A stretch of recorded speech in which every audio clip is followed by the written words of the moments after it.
Yeah, do you have a lesson? I mean, an NC tomorrow. Again, native camp? Yeah. Yeah, yes, but 11. Two? Maybe it's 10 p.m. Two? to 4 a.m. Wow. You are hardworking. And I have to go to school tomorrow also.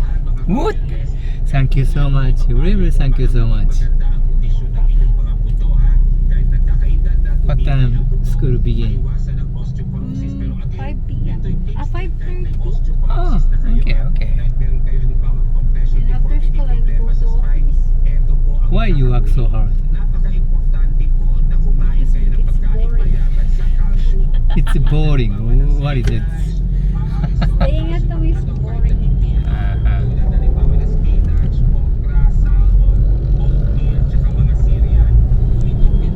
Saving wedding money? Yeah, because teacher me and I were planned to go to Japan.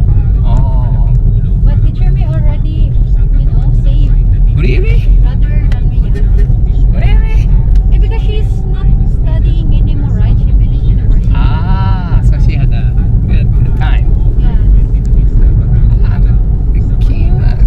I already ask you again. How old are you? 23. But you have a matured atmosphere and so you have a confidence. You are a very good guy. Thank you so much. Today is a straight travel from Sagay Yeah. to Carlos to Toledo, Yeah. I love Cebu City too. Yeah, I know. And yesterday you come to no, Sagai from Cebu yesterday, yeah. Good experience. But Actually, Cebu City is good to travel. no, it's the same. Osaka, Tokyo, Paris, New York. Yeah, but there's a countryside here. Countryside is okay. But I don't know where. Maybe Toledo is kinda little countryside. Yeah. Toledo is okay. But Kandang is the best. Huh? You don't think so? Yeah, it's okay.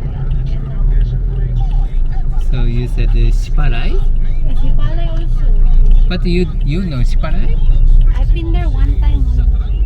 That time we're, just go to the ocean. Because they have a good view also, but yeah, so far Cebu City also a good view. Okay. Actually to Oslo. Huh? Oslo. You're here in Cebu City. Oslo 199. Oslo. Glenn, he really loves to go to Bantayan. Oh. And I always told them, it's too far, Pantai Island. Okay.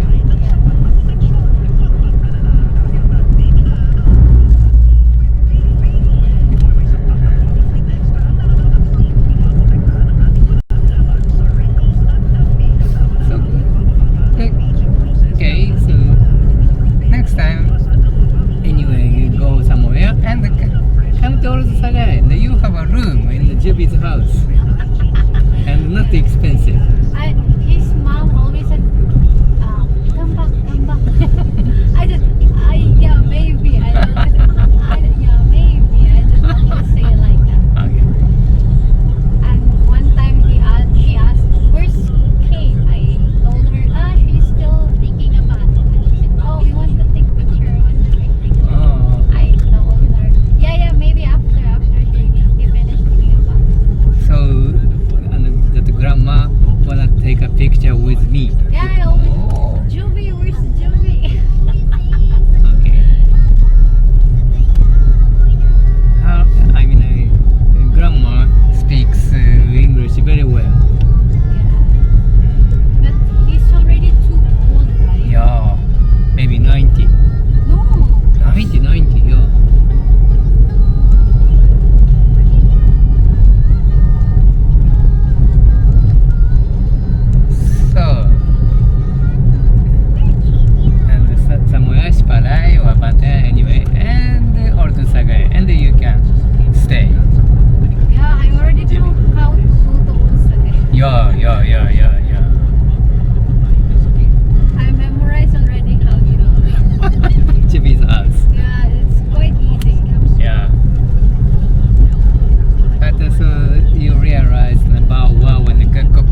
day I went after you left to Cebu.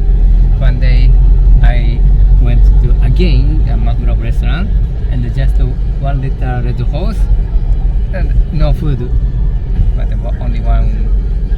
Only 1 liter. Only 1 liter, yes, and just napping.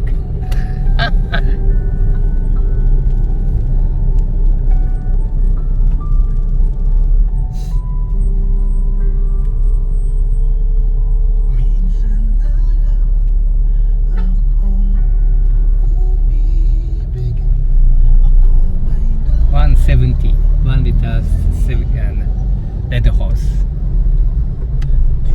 And Joby's 120, right? Yes.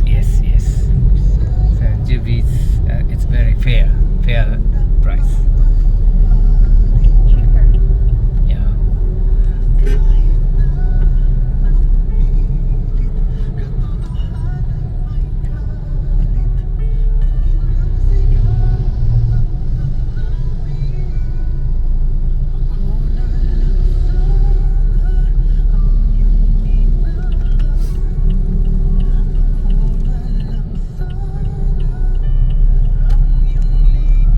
Here is traffic. Traffic jam. No, just parking. Okay.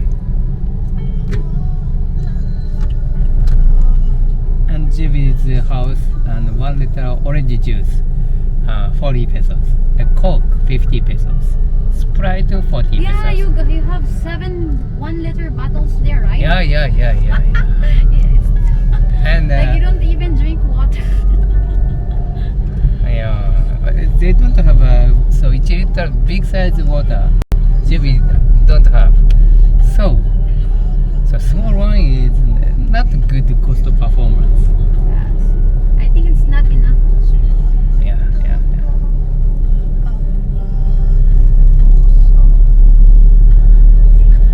And see, so cooler box, and inside I buy one time 10 ice.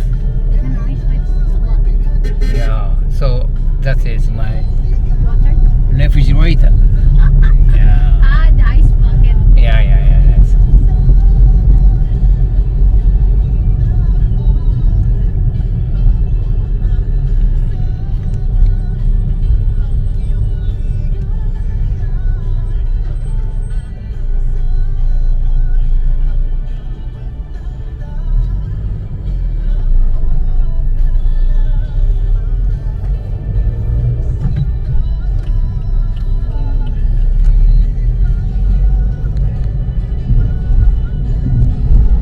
Maybe you are very hungry. A little bit. So we're gonna go to the, the like Glent and you buy something, bought something before. Remember like you walk together with Glent? Yeah. We're gonna go there maybe. Yeah. There's two. And you also have to eat because you will wait for too long. Oh, he is waiting in a airport. No. He stay at home and he sleep. Yeah. Next time.